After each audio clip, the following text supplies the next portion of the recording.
अस्सलाम वालेकुम। इस वीडियो में लोग डिस्कस करेंगे कंपोनेंट्स के बारे में, कंपोनेंट्स की टाइप के बारे में।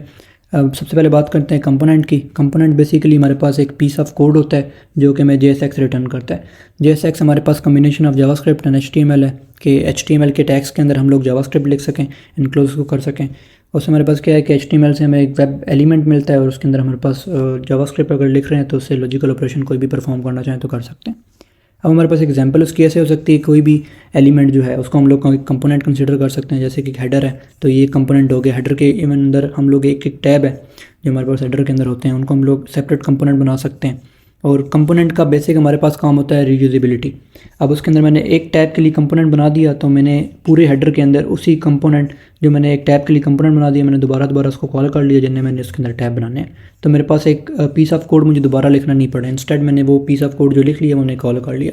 अब हेडर इटसेल्फ एक कंपोनेंट है तो इसको मैं डिफरेंट पेजेस के ऊपर कॉल कर सकता हूँ जहाँ पे मुझे हेडर की ज़रूरत है। तो कंपोनेंट का मेन पर्पस जो है वो रीयूजेबिलिटी है। हमारे पास कंपोनेंट की जो बेसिकली टाइप्स होती हैं वो दो टाइप्स के कंपोनेंट होते हैं। एक होता है फंक्शनल कंपोनेंट और एक होता है क्लास कंपोनेंट। हमारे पास कुछ रिएक्ट बिल्ट इन कंपोनेंट भी देता है, वो हमारे पास आइदर क्लास होते हैं, हमारे पास फंक्शनल कंपोनेंट होते हैं। अब उससे पहले मैं आपको एक एक्सटेंशन रिकमेंड करूँगा, उसका नाम है ES7।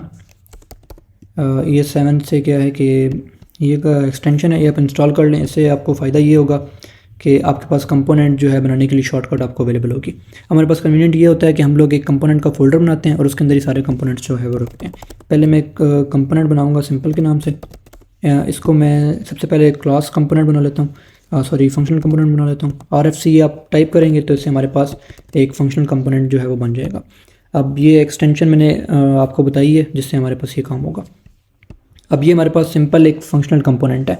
फंक्शनल कंपोनेंट हमारे पास क्या है कि एक सिंपल एज अ फंक्शन कि हमारे पास कोई इनपुट एक्सेप्ट करेगा और हमारे पास कुछ रिटर्न करेगा, और इसके अंदर जो भी आपने चीज़ें यूज़ करनी है और इसमें जो इनपुट है उसको प्रॉप कहते हैं। इसके लिए मैंने एक सेपरेट वीडियो बनाई है, मैं आपको रिकमेंड करूँगा कि आप वो वीडियो देख लें, क्योंकि हम लोग यहाँ पे प्रॉप्स एंड स्टेट को यूज़ करेंगे और उनकी बेस पे कंपैरिजन करेंगे कि हमारे पास फंक्शनल कंपोनेंट और क्लास कंपोनेंट में क्या फ़र्क है। तो अब वो पहले जो है उनको समझ लें और फिर आपको अच्छी अंडरस्टैंडिंग होगी इनके डिफरेंस की।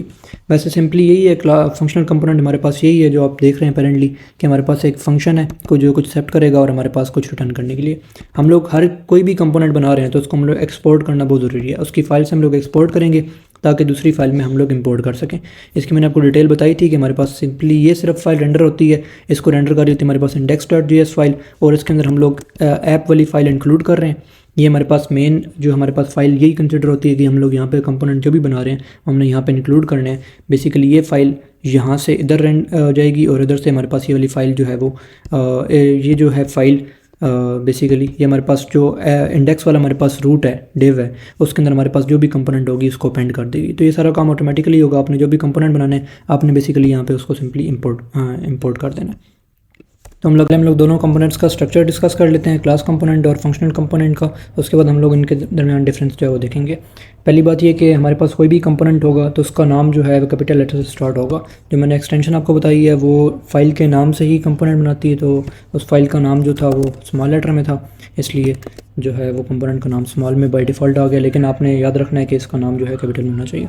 अब कोई भी कंपोनेंट है तो मैंने आपको बताया कि वो JSX जो है वो रिटर्न करता है। तो यहाँ फिर हमारे पास रिटर्न ज़रूर करेगा, यहाँ फिर HTML कर सकता है, यहाँ फिर हमारे पास JSX की एग्जांपल क्या है कि मैं यहाँ पे कोई भी जावास्क्रिप्ट कोड लिख दूँ, कांस्ट वेरिएबल ही बना लेते हैं एक, एंड इसके अंदर मैं अगर लिखूँ कोडेड माइंड्स और मैं यहाँ पे इसको इंक्लूड करना चाहूँ तो मैं यहाँ पे कर्ली ब्रैकेट्स के अंदर सिंपली वेरिएबल लिख दूँगा और ये यहाँ पे डिस्प्ले हो जाएगा। ये कंपोनेंट मैंने जो है यहाँ पे इंक्लूड कर दिया था ऐप वाली फाइल के अंदर। इंक्लूड करने का तरीका क्या है कि आपने सिंपली अगर मैं इसको निकाल दूँ यहाँ से, स्टेटमेंट पहले आपने इंपोर्ट की लिखनी है।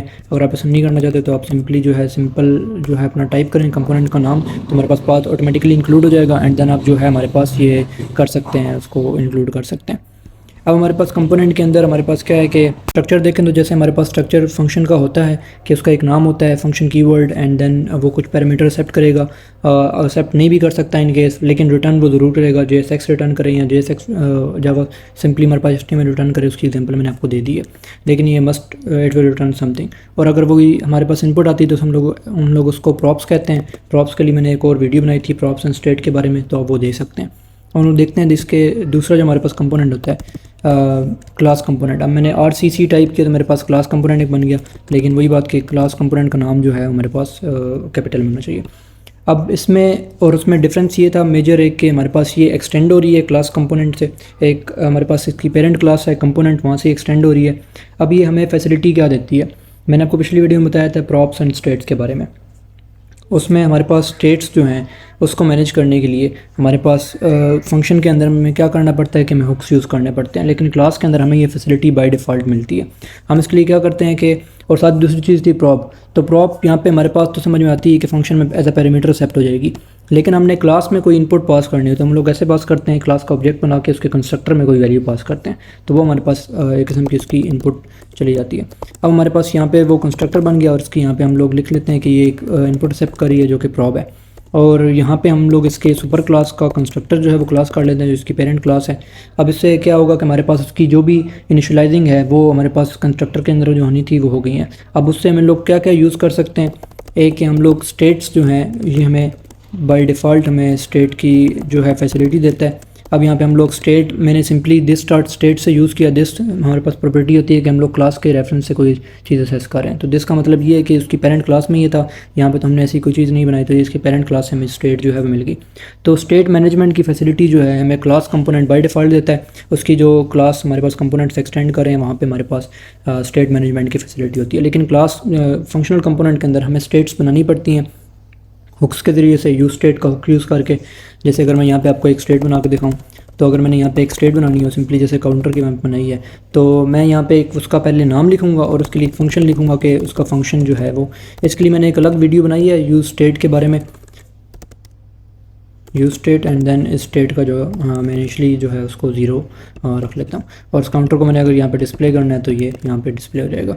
अब क्लास कंपोनेंट के अंदर ये काम बहुत ईजी है, हमारे पास जो है एक वेरिएबल बन गया, और अगर इसको मैंने सेट करना हो, जैसे कि वहाँ पे एक पास सेट का फंक्शन था, तो यहाँ पे मेरे पास बाय डिफ़ॉल्ट इसके पेरेंट क्लास में फंक्शन आता है दिस सेट स्टेट का, तो इसके अंदर मैंने कर्ली ब्रैकेट्स के अंदर पहले उस स्टेट का नाम देना है जो मैंने सेट करनी है। अब बेसिकली मेरे पास ये स्टेट मैंने एक ही बनाई है, अगर मैंने मल्टीपल बनानी है तो मैं यहाँ पे दूसरी स्टेट बना सकता हूँ, लाइक यहाँ पे सेकंड स्टेट जो है मैं बना सकता हूँ, और जितनी मर्जी स्टेट बनाना चाहूँ they will be comma separated, और उनकी इनिशियली कोई ना कोई वैल्यू ज़रूर होगी।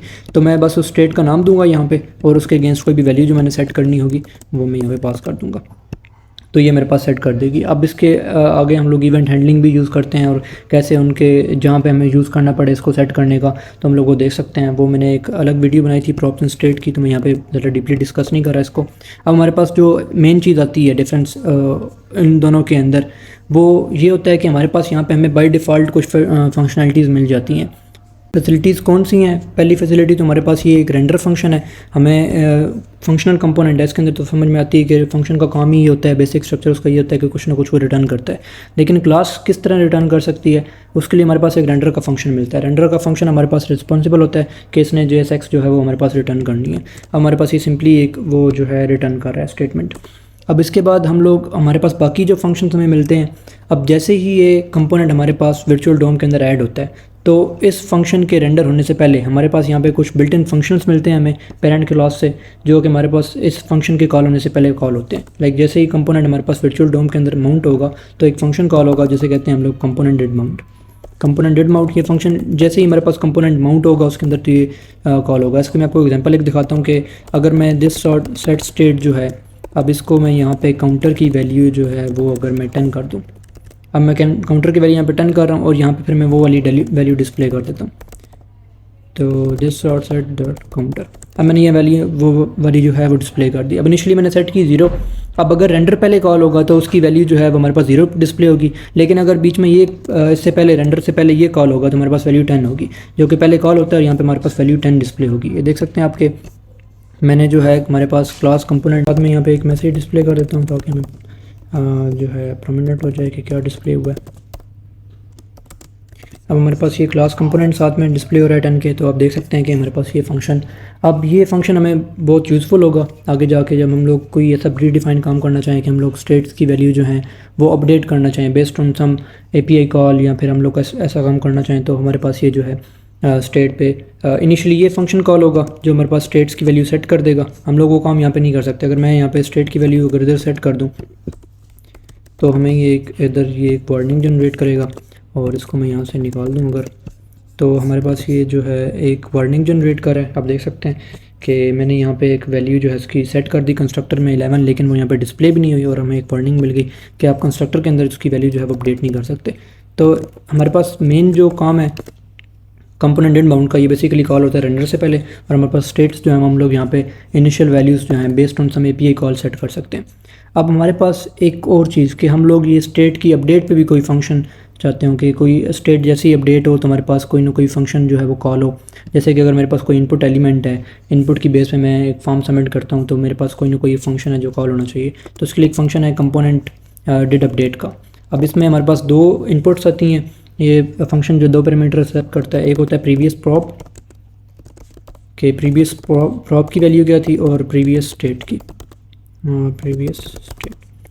अब हमारे पास ये क्या है कि ये फंक्शन हमें ये फंक्शन एक प्रीवियस हमारे पास प्रॉप और प्रीवियस स्टेट का रिकॉर्ड भी रखता है और हमारे पास जो नई स्टेट अपडेट होती है उसका रिकॉर्ड भी रखता है। जैसे कि अगर मैं ये स्टेट जो है यहाँ पे कोई इवेंट लगा कर, अब जैसे मैं यहाँ पे कोई इवेंट लगा लेता हूँ बटन का, अब मैं यहाँ पे ऑन क्लिक पे एक इवेंट लगाता हूँ कि एक फंक्शन कॉल हो। इवेंट हैंडलिंग और स्टेट अपडेट की वीडियोस जो है मैंने वो बना कर रखी थी इससे पहले। तो यहाँ पे काउंटर की वैल्यू जो है मैं वो रखता हूँ लाइक 20। अब मैंने यहाँ पे वैल्यू उसकी ऑन क्लिक पे ही अपडेट होगी, तो यहाँ पे मैं जो है वैल्यू कंसोल पे प्रिंट करता हूँ प्रीवियस वैल्यू, और ये हमारे पास होगी प्रीवियस स्टेट डॉट काउंटर, और ऐसे ही हमारे पास जो करंट स्टेट है, करंट स्टेट उसमें हमारे पास क्या है कि हमारे पास this dot state dot counter जो है वो आ जाएगी। तो हमारे पास क्या है कि जैसे ही हमारे पास वो कॉल हुई, अब यहाँ पे हमारे पास कंपोनेंट को रिफ़्रेश करते हैं। अब यहाँ बटन जो है वो उसकी कोई वैल्यू नहीं रखी, तो previous value 0 and current value 10। अब जैसे ही मैं इसको क्लिक करूँगा तो उसकी प्रीवियस वैल्यू जो है वो 10 आ गई एंड करंट वैल्यू 20 आ गई। हमारे पास ये कंपोनेंट बेसिकली हमारे पास कॉल होता है जैसे ही हम लोग वैल्यू कोई भी अपडेट करते हैं।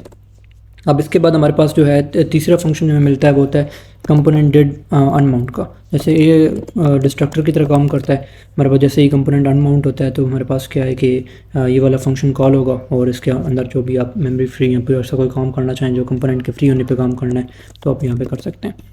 अब हमारे पास अपेरेंटली देखें कि यहाँ पे हमें कोई ऐसा फंक्शन नहीं मिल रहा। क्लास कंपोनेंट के हमें जो है क्लास से इंपोर्ट करने का हमें फ़ायदा ये हुआ कि उसके अंदर हमें 3 फंक्शंस मिले और बहुत यूज़फुल फंक्शंस थे। मैंने आपको यूज़ भी उनका दिखाया, लेकिन क्लास के अंदर हमारे पास अपेरेंटली ऐसा कोई जो है ना हमें कोई फैसिलिटी नहीं मिलती। तो इसमें हम लोग ने स्टेट्स यूज़ करनी हो या फिर कुछ भी यूज़ करना हो तो हमें यहाँ पे हुक्स यूज़ करने पड़ते हैं। जैसे कि अगर मैंने एक स्टेट बनाई थी पहले, उसको मैं दोबारा यहाँ पे देख लेता हूँ। ये स्टेट के लिए मैंने एक हुक बना दिया। अगर आप चाहते हैं कि जैसे ये लाइफ साइकिल फंक्शन वहाँ पे बने थे, बेसिकली इनको लाइफ साइकिल फंक्शन ही कहते हैं क्योंकि ये कंपोनेंट के माउंट होने पे कॉल होते हैं और कंपोनेंट के वैनिश होने पे फिर से दोबारा कॉल होते हैं। कंपोनेंट की जैसे ही स्टेट्स होती हैं, कंपोनेंट जैसे जैसे चलता है उसके ऊपर ही ये सारे कॉल होते हैं, तो इन्हें लाइफ साइकिल फंक्शन कहते हैं। लेकिन यहाँ पे कोई ऐसी फैसिलिटी जो है हमें अवेलेबल नहीं है। हमने यहाँ पे अगर हम चाहते हैं कि कोई ऐसा फंक्शन हो कि भाई जो पहले कॉल हो बिफोर रिटर्निंग दिस, तो हमारे पास उसके लिए यूज़ इफेक्ट का फंक्शन है वो यूज़ होता है। ये बेसिकली हुक है। इसके जो है सिंटैक्स हमारे पास ऐसे है कि ये 2 पैरामीटर्स लेता है, एक है कॉल बैक फंक्शन और एक हमारे पास डिपेंडेंसी। और डिपेंडेंसी ये है कि आप इसको दोबारा कॉल करना चाहें आप। अब इसमें बेसिकली हमारे पास पहली बार तो ये तब कॉल होगा जब कंपोनेंट माउंट होगा। अब मैं आपको दिखा देता हूँ ये भी एक बार, यूज़ इफेक्ट। अब यूज़ इफेक्ट कॉल हुआ, सबसे पहले हमारे पास जैसे ही जो है कंपोनेंट रेंडर हुआ तो हमारे पास यूज़ इफेक्ट कॉल हुआ। दो बार वैल्यूज़ डिस्प्ले इसलिए हो रही हैं कि हमारे पास ये हम डेवलपमेंट मोड के अंदर यहाँ पे रिस्ट्रिक्ट मोड ऑन करते हैं। ये बेसिकली कंपोनेंट को री रेंडर करके कोई वार्निंग्स वगैरह हो तो उसको चेक करता है। अब मैंने उसको अगर ऑफ कर दिया तो वो कंपोनेंट को एक ही बार में रेंडर करेगा, तो एक बार डिस्प्ले हो रही है। सेम लोग डेवलपमेंट स्टेज के ऊपर ऑन रखते हैं ताकि हमें कोई वार्निंग्स वगैरह हैं तो वो परमानेंट हो जाए। फिलहाल यहाँ पे मैं आपको एग्जांपल के लिए ऑफ ही कर देता हूँ उसको। अब इसमें क्या है कि हमारे पास वो एक ही बार रेंडर होगा और आपने देखा कि यूज़ इफेक्ट जो है वो कॉल हो गया। अब यूज़ इफेक्ट कॉल होने के बाद मैं इसको जो है एक बार निकाल देता हूँ ताकि इसके ऊपर ही सिर्फ काम करें। यूज़ इफेक्ट कॉल हुआ। एंड देन अगर मैं चाहता हूँ कि ये दोबारा स्टेट अपडेट हो कोई भी, तो मैं चाहता हूँ कि कंपोनेंट जो है वो कोई फिर से मेरे पास कोई ऐसा फंक्शन हो जो कि स्टेट अपडेट के ऊपर कॉल हो। तो मैंने यहाँ पे डिपेंडेंसी आपको जो बताई है, अब मैंने इसको इनिशियली एम्प्टी छोड़ा है कि मैं कोई भी ऐसी डिपेंडेंसी नहीं चाहता, कोई ऐसा वेरिएबल नहीं है, स्टेट नहीं है जिसके ऊपर ये दोबारा से कॉल हो। लेकिन मैं यहाँ पर अगर काउंटर की डिपेंडेंसी दोबारा ऐड करता हूँ तो उसका ये मतलब है कि मैं चाहता हूँ कि ये स्टेट के चेंज होने पे दोबारा ये वाला जो फंक्शन है वो कॉल हो। तो मैं यहाँ पे जो है ये वाला बटन ही कॉपी कर लेता हूँ और मैं यहाँ पे इस डिव के अंदर वो बटन लगा के यहाँ पे सेट काउंटर का फंक्शन कॉल करके काउंटर की वैल्यू डायरेक्टली जो है वो सेट कर देता हूँ।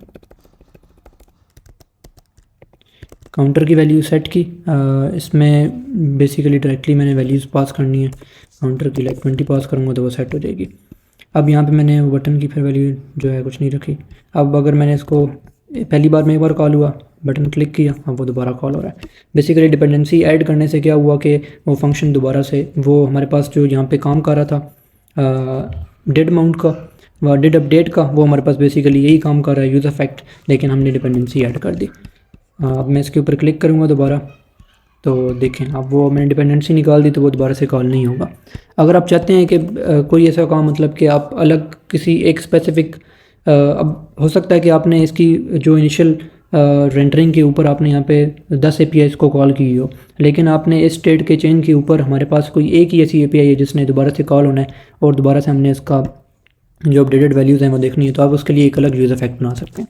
अब यहाँ पे मैं एक और यूज़ इफेक्ट बना सकता हूँ और मैं यहाँ पे काउंटर की वैल्यू जो है वो इसकी डिपेंडेंसी में ऐड कर सकता हूँ और यहाँ पे मैं इसका नाम रख लेता हूँ। लेकिन फिर ये है कि ये पहली बार ज़रूर कॉल होगा, पहली बार ये दोनों फंक्शंस कॉल होंगे।